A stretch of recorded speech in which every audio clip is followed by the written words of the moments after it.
Day 3 रे आमे जाइतिलु Pondicherry backwater boating पर हेड 500 पड़िला और पैकेज रे थिला 4टा ब्यूटीफुल स्पॉट।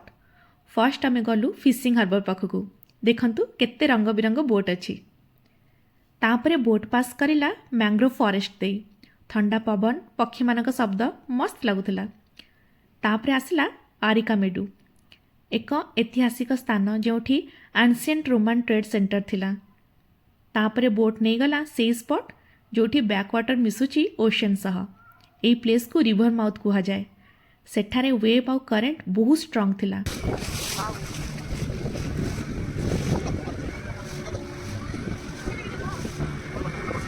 सी साउंडटा अमेजिंग आउ थ्रिलिंग बोथ भाइब्स दोथिला। बोट राइड शेष होइतिला नियरली 1.5 घंटा परे, किंतु सेई एक्सपीरियंस मनरे रहीगला। नेक्स्ट शॉर्ट्स रे कहिबी लंच परे कुआडे बुलिलु। वीडियोटी भल लागुतिले गोटे लाइक और चैनल को सब्सक्राइब कर दियंतु। रहिली जय जगन्नाथ।